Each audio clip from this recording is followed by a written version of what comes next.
So, what are we doing? We're going to make a vertical. So, got a frame already on. That's going in there. Yep, lovely.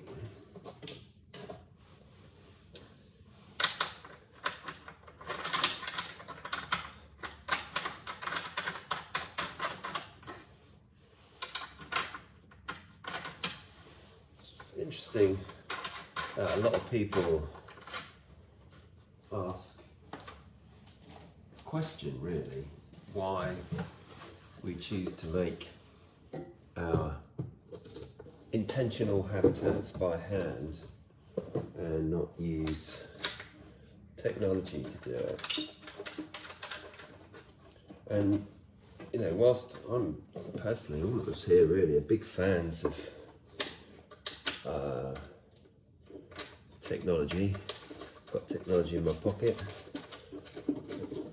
I use it for doing some of the R&D work, the early planning work and scoping work, and even design work. I use technology, CAD and whatnot for playing around, but ultimately what we're doing is using our hands, and there's a good reason for that, and it's not necessarily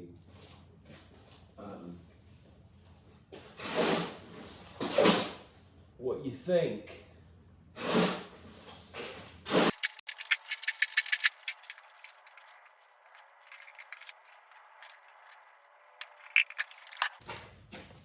It's funny because people, it's just, we're all guilty of it really in some way or other, that we tend to think that technology is somehow more capable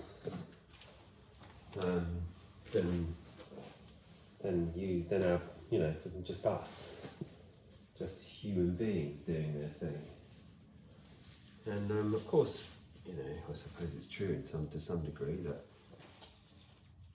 technology, in terms of handling data and I suppose efficiencies, you know, has made a place for itself that makes it important. So much of that idea of efficiencies, it depends on what you mean by efficient. What kind of efficiencies do you want? Generally speaking, I think when we're talking about efficiencies these days, we're talking about money. We're talking about, you know, economies of scale and efficiencies in profits. And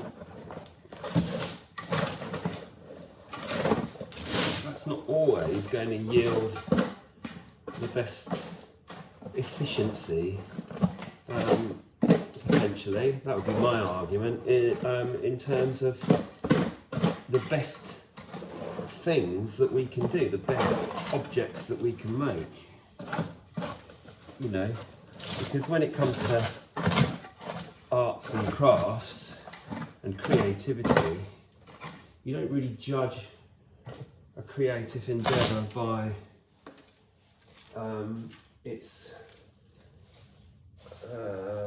you know, how much profit you can make out of it. Not when it's being made, certainly later, I suppose, later on if it's sort of if it's a bit of music or a film or something like that, then it becomes judged by its, you know, box office success or whatever. But as a piece of art or a piece of work, the judgment is entirely different. It's because that's subjective, and some people might love it and other people might absolutely loathe it. And so it's all basically that comes back to the maker, to the originator, what they think about it, and whether they think that they were able to, you know, do the best that they could do. And that sort of whole conundrum really sits right at the heart of how we operate here, the things that we make and do. And I'd say that we have a a somewhat different view of what efficiency means. We're much more coming to it from the kind of the creative practitioner side of things than we are from the profitability argument. That might sound foolhardy, but ultimately, we know that we've got to make money out of the things that we make and sell, but because if we don't, we can't afford to keep going with the research and development of more ideas that we've got, etc., etc. So I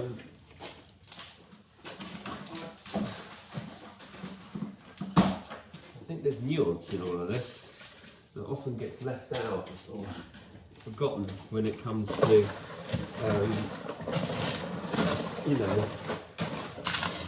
when it comes to commerce, and in that sense business plans and all that stuff can get in the way because they then become about your bottom line and not about the best thing that you can do. And in our world, I don't think there's any room for making objects that are going to be used by the natural world for making a better place for them, for the natural world. So providing life cycle resources through the things that we make. There's only one way to do that, surely, and that is to make sure that everything you make is the best that you can actually do, not necessarily the best that you can do for your profit margins. And there's all, I'm not dismissing the way that other oh, hello. Hang on. Whoa, what happened there? Let's try and put that up there like that. What happened there? Too much thumping around on the bench. Oh well.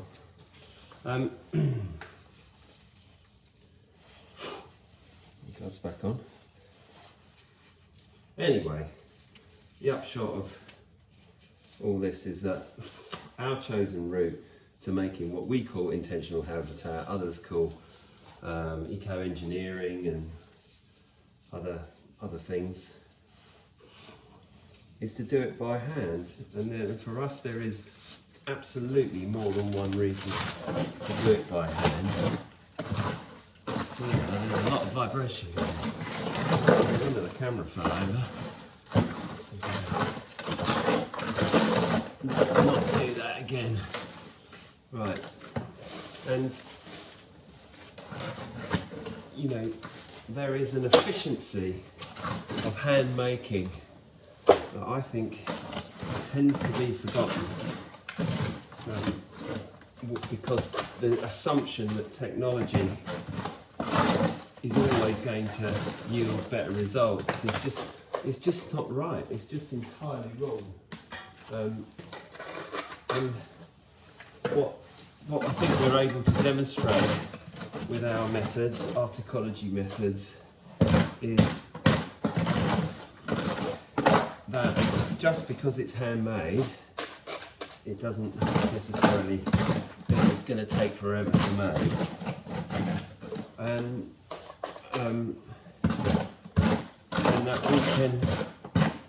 that we can do things in the making of these objects. So this thing I'm making here is a case in point.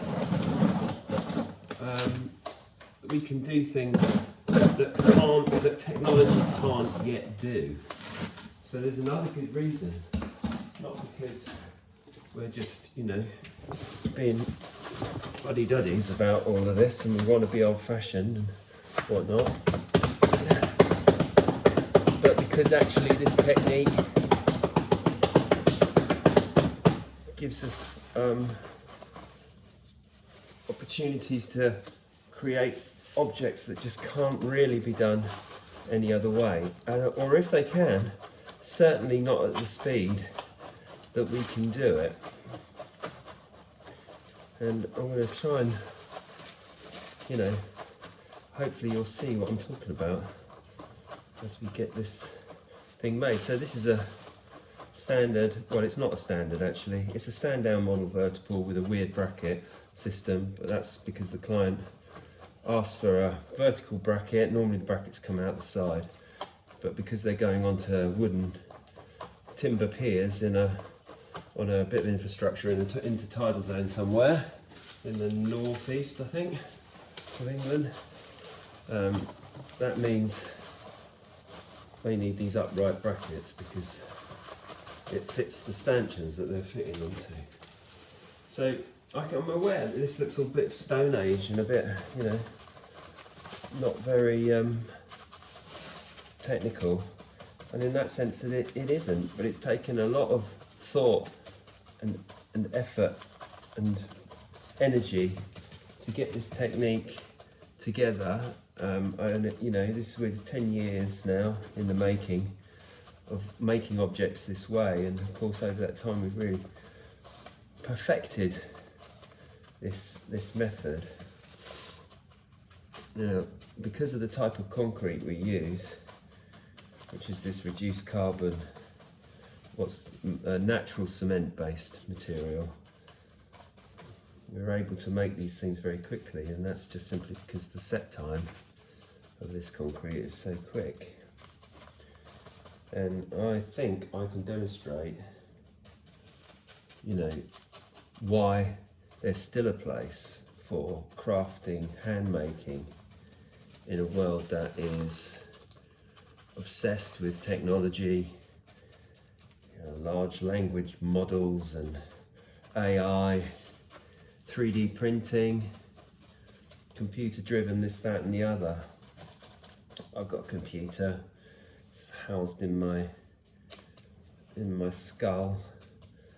I mean, it's not the most powerful one in the world, but it's not too bad, and it controls two very effective 3D printers. I'm very lucky, I've got two, each with 5 digits on, and those driven by this CPU can do some pretty extraordinary things in terms of making that a machine would really struggle to do.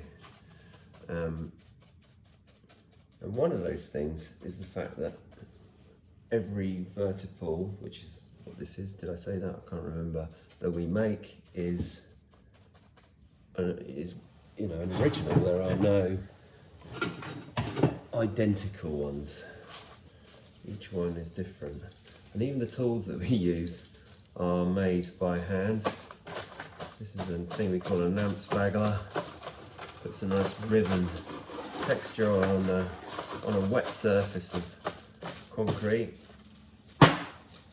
and that gives it a nice texture, because we know that every surface of this thing, this vertical, is going to be habitable for wildlife. So and because we've learnt that texture, pattern and form are hugely important when it comes to this, to the efficiency of, there's that word again, efficiency of how these things work, then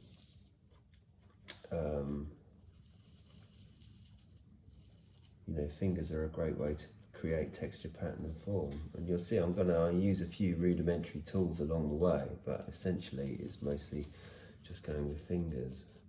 So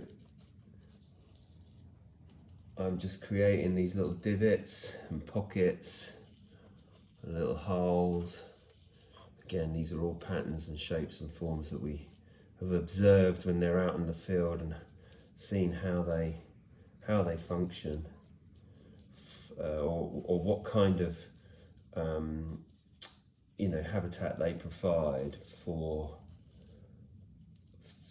various different intertidal species. And of course we're now just beginning to understand what these patterns and shapes do at high tide, when they were covered in water, because these things have functioned beyond just merely being kind of rock pools. Now, I'm just going to see if I can pull that out. So this is the very simple plug, you see, it just blink, pops out like that. And now, I get my 3D printers in, and I suppose they're more like CNC machines really, because at this stage I'm kind of pushing material around, or not really taking it away as I don't know what you would call this. There probably isn't an equivalent machine. I suppose it's a drill, perhaps. I don't know, something simple like that. But you know, controlled on a multi-axis, so I can get in at different angles.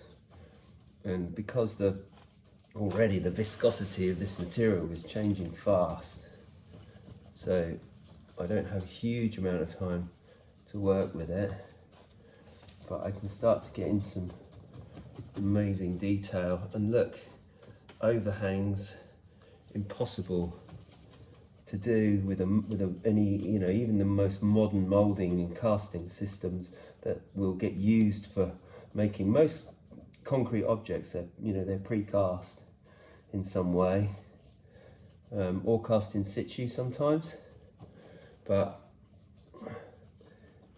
there are limitations on what you can do with casting, because you can't, if you're going to use a mould, you can't have overhangs because you can't pull the mould back out.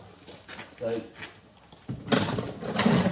now I deliberately didn't clean out the bucket before, because the bit that's left, where it was sat in the bucket and not with the rest of the mix, it means its set time is a lot slower. So I don't want to put all of it in my hand, because just the warmth of my hand will speed it up. But now I can start to really sort of work this up. So now I'm working like a 3D printer. I'm adding material. I'm creating, you know, pattern and form now, sculptural pattern and form, in the way of sort of overhangs in the interior, the water holding basin of this thing, of this vertical. And again, you know, so how many different techniques have I used so far? I'm not sure, but it would have taken sort of multiple machines, I suppose, to have even got as far as I have, just making this bit.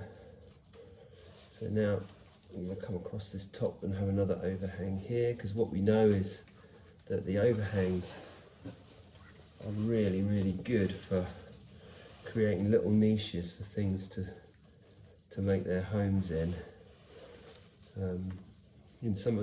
In one of the test things, the Coral Pod, which is a tropical project for coral reef restoration, so you can grow coral on the Coral Pod, but in the interior of the pod, it's like kind of instant fish nursery habitat. And we've got one of these things in a test tank at the moment at the Coral Centre, just across the other side of the Solent, where they're doing their research work on it. And the fish are breeding on the overhangs. They lay their eggs. They lay their eggs there. So we know that and we've seen it again, even with the intertidal stuff, that the overhangs are popular with different kinds of life, and so they become a really strong feature of these things, these objects that we make. And what's interesting is that these handmade patterns and forms that are they're intuitive, really. I mean, my brain's engaged, but it's not overthinking anything. It's just making organic shapes, and it's really, really fascinating that's how your mind kind of works. And we're just going to put some pattern on here now, so that there's not too much smooth stuff going on. Okay, there's a nice overhang there.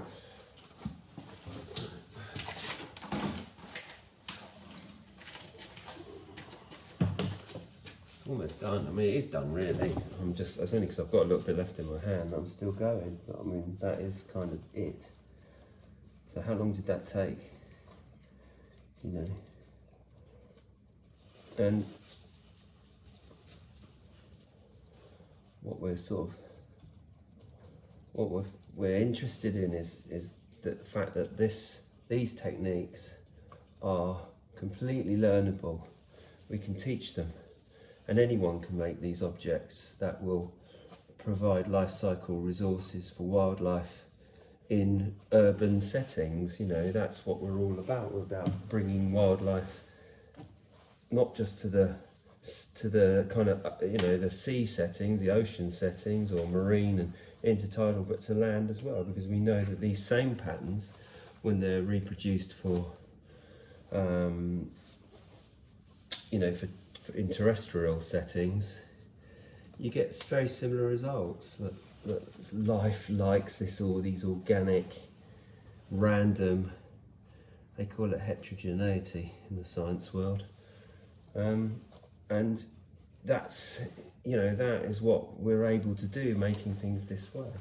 So that's it really. Any bits that are left just get crushed and go back into the next one. And so we're able to sort of reclaim, and not really recycling, is it? But it's reclaiming any leftover material, and we make sure that there's no waste. Now, you may not be able to see this next bit because I've got to put it down on the bench unless I can do it somewhere where you can see it. Not sure where that'll be. Let's see. So I'm just going to take this off the jig.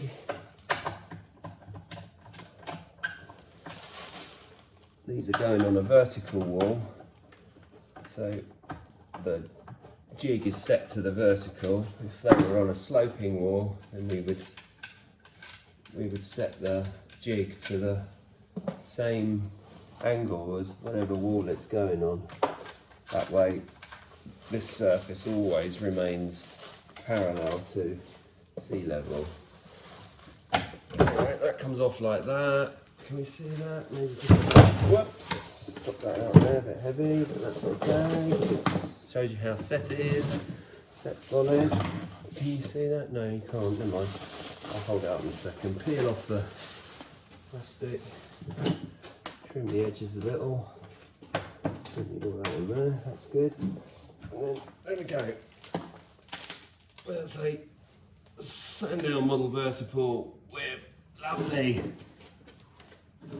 overhangs, plenty detail, solid, and that took about 20 minutes to make. About 20 minutes. It could have been quicker, but I just got a bit fiddly at the end there. So you can sort of see that, you know, this idea that technology is king, certainly I'm sure that is the case for some things, but there is a place for working this way, and we're sticking to it.